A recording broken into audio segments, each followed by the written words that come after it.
Have you ever felt overwhelmed by the rules of English, grammar, vocabulary, pronunciation, and wished you could just feel the language? At SpeakReal, we believe real English lives in real moments. Sometimes, inspiration comes not from a classroom but from the colors, sounds, and energy of the world around you.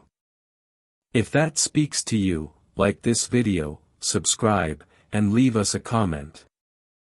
The mall was already alive when Arya stepped inside. It was mid-afternoon in Kuala Lumpur. Outside, the air was thick with humidity, but inside the shopping center, cool air wrapped around her like a soft sheet. The floors shone like water. The walls stretched high above, decorated with bold lights and moving images. Arya didn't go there to shop. She didn't even plan to buy anything. She just wanted to walk.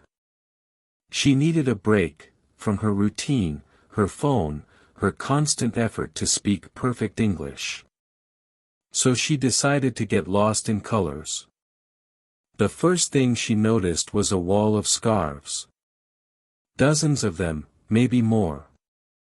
Deep reds, glowing golds, ocean blues. Some shimmered in the light. Some were matte, soft and quiet. Each pattern told a story, some geometric, others floral, a few covered in tiny letters she couldn't read. A shop assistant smiled and said something. Arya nodded politely but didn't answer. Not yet. She walked on. A jewelry stall glowed like fire, amber bracelets, silver rings, jade pendants. She didn't touch anything. Just let her eyes move slowly over the shine. The colors stayed with her. A restaurant menu showed dishes in bright yellow, spicy orange, deep brown. Curry, rice, bread. A child in a pink dress skipped past her, holding a balloon shaped like a tiger. A man in a green shirt adjusted lights above a window display. Everywhere she looked, there was color, and every color seemed to speak. Arya began to imagine what the colors meant.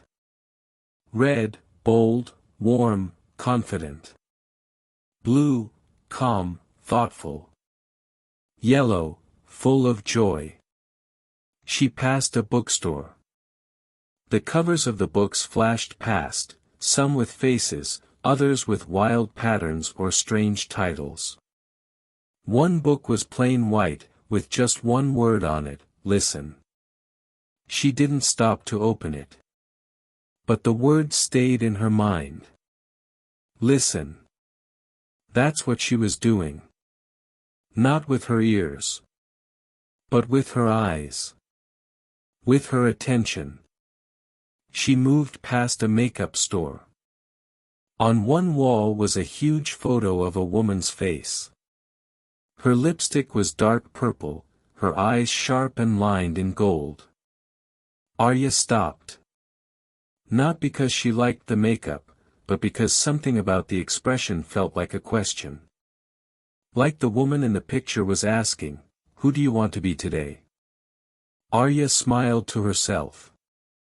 She kept walking. On the next floor, she passed a clothing shop with jackets in every shade of green. Forest, mint, olive, neon. She whispered the names of the colors to herself, like vocabulary, emerald. Sage. Teal. The words felt soft in her mouth.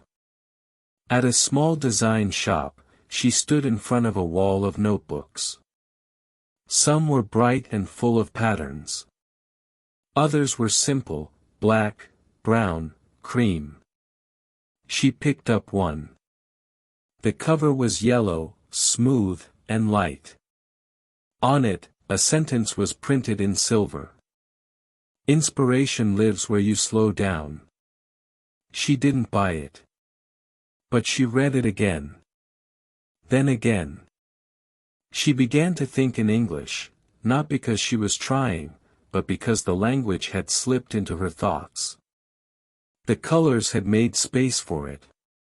The rhythm of her walk, the quiet attention, had opened something inside her. She walked down one more hallway.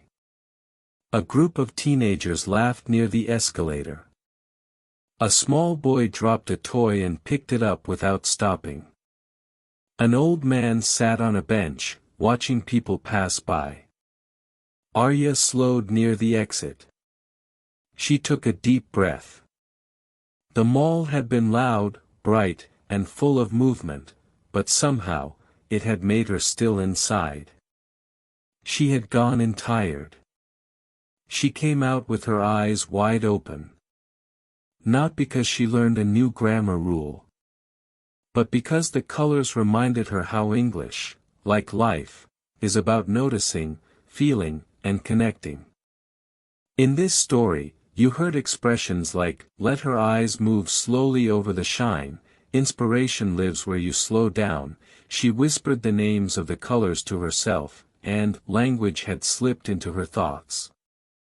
You also saw how attention, imagination, and environment can shape your English naturally. If this kind of learning feels real to you, like the video, subscribe to SpeakReal, and tell us in the comments, what color inspires you. See you in the next video.